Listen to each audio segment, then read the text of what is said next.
Okay, so let's try this again. I'm just attempting to make sure that the sound levels are okay to listen to, because I don't want to blow anybody's ears out or fuck up the sound variables. I'm sure there's a program that I could download that would do this much better for me, but whatever. So let's go to new game. So I'm going to essentially play the game the way I would normally play it. And what that means is, you know, I have a specific setup that I like to run because I find that it's the most efficient. Not only for getting all your gear right away, but getting the most out of your weapon damage. So we're going to call this guy Justinian. One of my favorite Roman emperors. Well, I guess technically he was an emperor of the Byzantine Empire, but that's fine too. Okay. So, I mean, for most folks, I guess what class you start out with is really irrelevant, because in the end, you're just going to be putting whatever stats you want into whatever. But for me, the choice is kind of important because it kind of dictates what things you can use early on in the game. And that becomes important when I do the types of runs that I do. I'm either going to do Cleric or Pyromancer. The biggest reason that I would want to do Cleric over Pyromancer is the 14 Faith, which will become extra important, like, right away. The biggest difference is that endurance, too, and the fact that the Cleric doesn't have a hat. He doesn't wear head armor, and the Pyromancer does. And this armor, if I'm not mistaken, is actually similar in absorption and resistances. So, like, having that hat is going to make a big difference going into where I go to first. But we're going to try the Cleric because I don't normally do the Cleric. And we're going to see if it makes much of a difference. It shouldn't, but it might. For the gift, we're going to go Master Key because that's going to allow me to access areas of the game a lot faster and a lot earlier. And that's going to make a difference for the weapon that we choose to begin with. And I'll show you what I mean when we get there. We're going to go Slim because I like the way the armor looks on a slimmer model. We're going to go for Astora Noble because it's a nice, average kind of face. We're going to go with Semi-Long because you're not going to see his hair and his armor anyway. And because of that, let's go Dark Purple. And we will accept. And we'll start the game like this. In the age of ancients, my goodness, this is loud. The world was unformed, shrouded by fog. A land of grey crags, arch trees, and everlasting dragons. So I'm going to see if there's a way I can pull that volume down because it just feels really loud. But then there was fire. And with fire came disparity. Heat and cold, life and death, and of course, light and dark. So, this is a really nice opening cutscene because it puts emphasis from the dark, they came on what's really important in this game. The souls of lords and that's the mythos. Within the flame.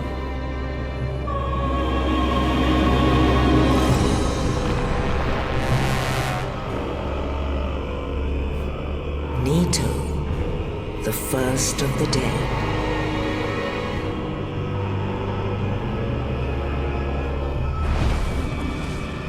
The Witch of Izalith and her daughters of Chaos. Gwyn, the Lord of Sunlight, and his faithful knights. And the furtive pygmy, so easily forgotten.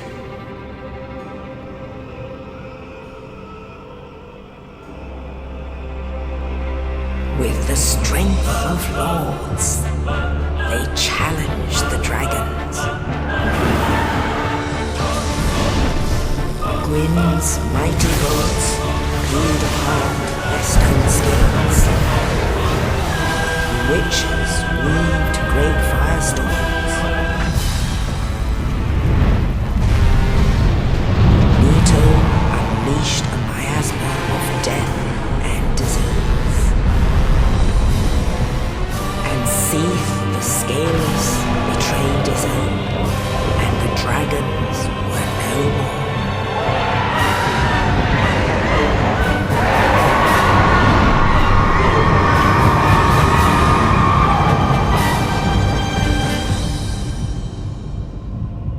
Thus began the Age of Fire.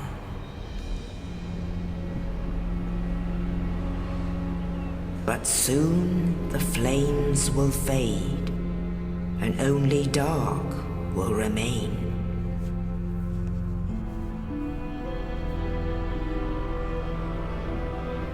Even now, there are only embers. And man sees not light, but only endless nights. And amongst the living are seen carriers of the accursed dark side.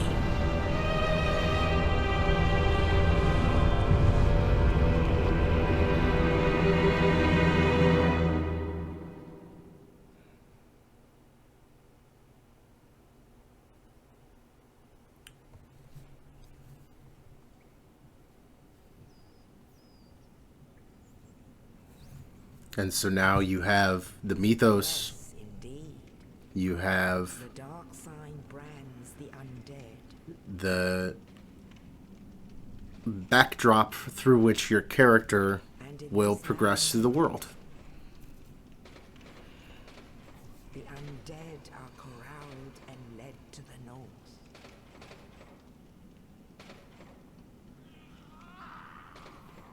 Where they are locked away to await the end of the world.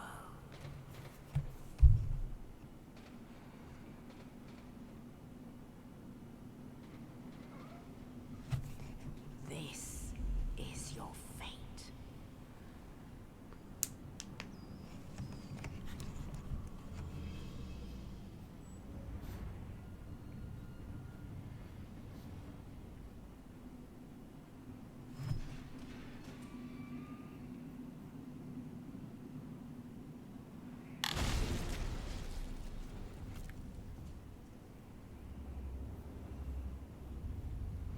So now a mysterious knight has dropped a corpse with an item on it into our cell.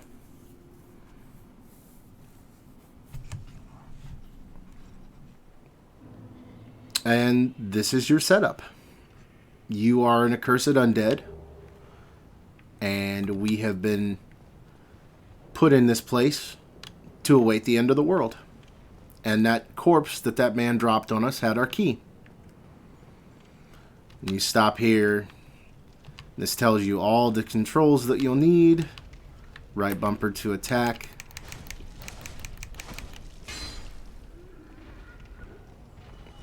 And even though that guy was doing absolutely nothing to harm me, I was able to attack him. And this guy. But that's kind of part of the covenant that the Dark Souls games make with their players. If there is something in the world obscuring your path or blocking your way, you can interact with it with your weapon, even if you could also interact with it while you're talking to it. The one bummer about this game, right off the bat, is that there is no faster climbing action. That's as fast as you go. So now we've lit our first bonfire, and with the bonfires, we can rest, and when we rest, it refills our health, and it refills our healing item, which we don't have yet. But it also respawns every enemy, except for certain triggered enemies or enemies on a timer or on a particular coding pattern where, like, once you kill them, they're gone forever.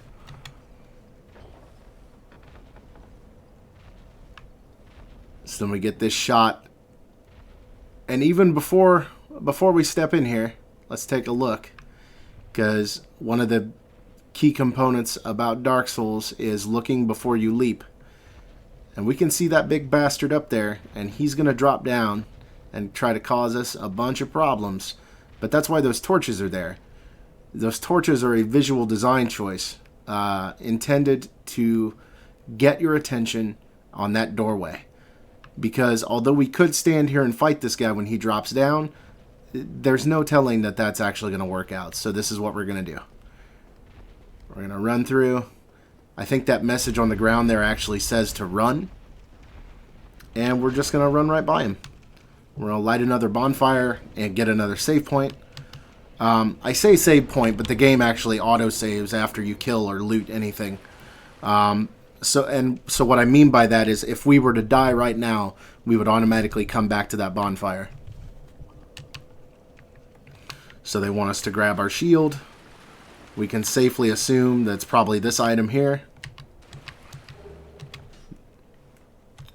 Open up the start menu. Now notice when you open up the start menu, you actually don't pause. This game has no pause, so you have to do this in here to have cover.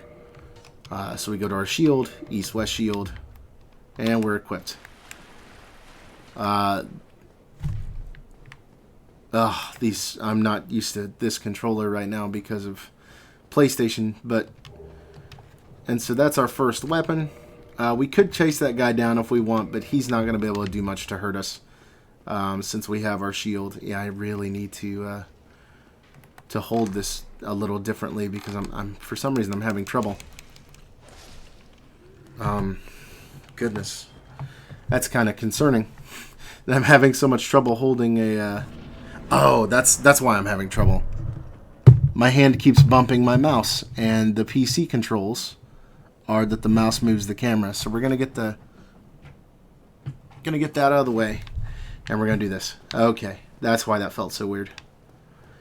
But now we have our mace, and FromSoft is about to try and play another little trick on us. That's this rolling boulder up the stairs. Go about halfway up and dodge. Lose a little bit of health, but not as much. We go through here. And, oh. Here's our knight friend. And if we wanted to, we could wail on him and kill him, but I don't want to do that because he's a good guy. Oh, you. You're no hollow. Thank goodness. I'm done for, I'm afraid. I'll die soon, then lose my sanity. I wish to ask something of you. You and I are both undead. Hear me out, will you? And you can say no, but I'm going to say yes. Regrettably, I have failed in my mission. But perhaps you can keep the torch lit. There is an old saying in my family. Thou who art undead art chosen. In thine exodus from the Undead Asylum, maketh pilgrimage to the land of ancient lords. When thou ringeth the bell of awakening, the faith of the undead thou shalt know. Well, now you know. And I can die with hope in my heart. Oh, one more thing. Here, take this. An Estus flask. An undead favorite. Oh, and this. Now I must bid farewell. I would hate to harm you after death. So go now, and thank you. Alright, so to speed this up and to keep the pacing nice, I'm going to go ahead and explain what just happened. Oh. And as soon as we left the room, that guy died. We can go back and look. So he just gave us our mission. He also gave us our healing item, which is that Estus flask. If we use that, that will restore your HP.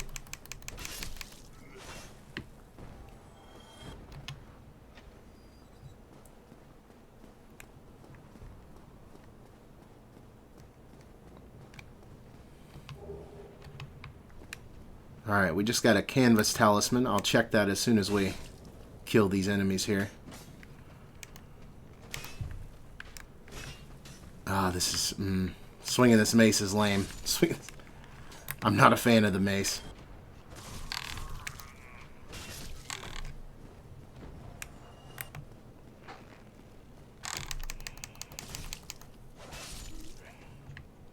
And there's some guys in here. It's telling you how to parry and how to critical hit. Oh, I missed the parry. That's not good. Go ahead and... Okay. There we go. God, I missed the parry twice. It's not quite like Dark Souls 3. Little slower than Dark Souls 3. Alright, it's telling us right bumper while plunging attack, or right bumper while falling is plunging attack. That's because we're right above that boss enemy we just ran away from. So it wants us to plunging attack the boss enemy and then attack it again. So that guy just gave us our mission. We're supposed to go from this place to a place called Lordran and ring the Bells of Awakening. And then we will find out what our true purpose is. And he also gave us our Estus Flask. So let's go ahead and look over that for a minute. Just because. The undead treasure these dull green flasks. Fill with Estus at bonfire. Fills HP. The Estus flasks are linked to the Firekeepers. The Dark Tales also make reference. An emerald flask from the Keeper's soul. She lives to protect the flame and dies to protect it further.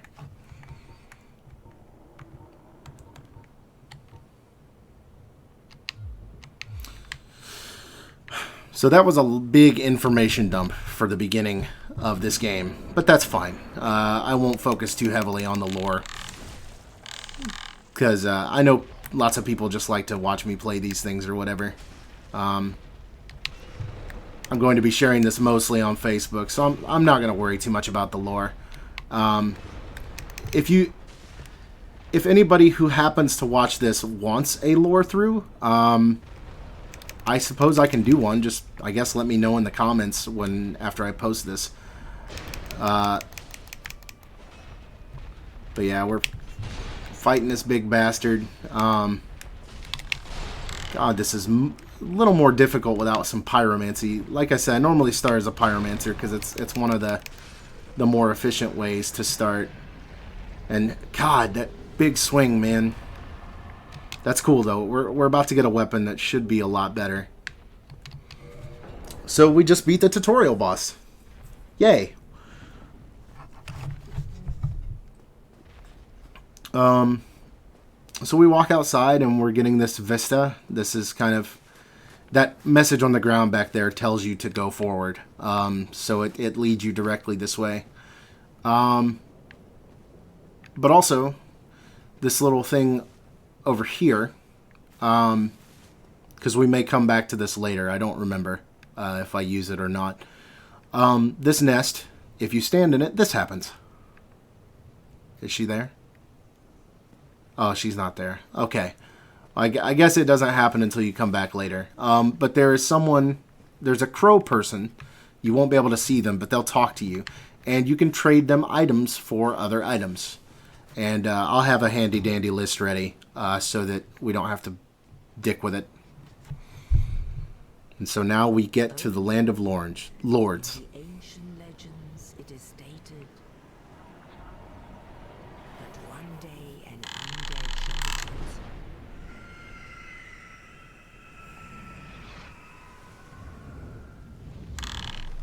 To leave the Undead Asylum in pilgrimage to the land of the ancient lords. Lordran.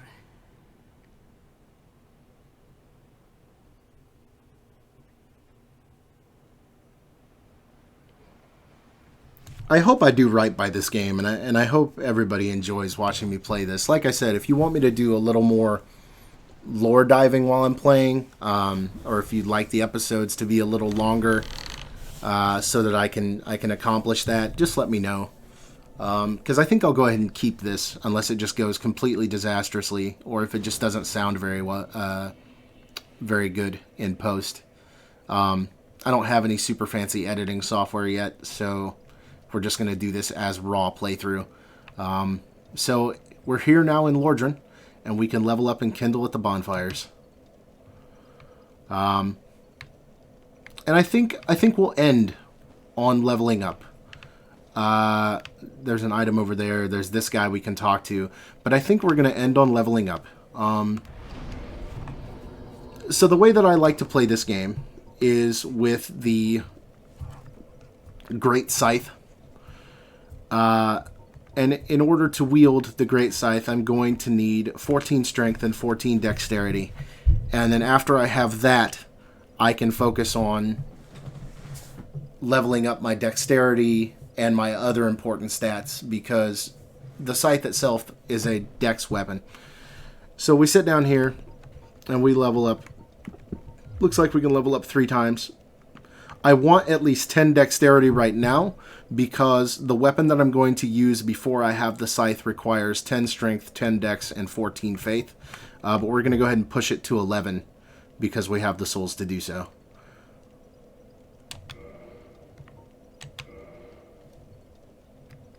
So yeah, I'm going to use that. That's a strange clipping issue.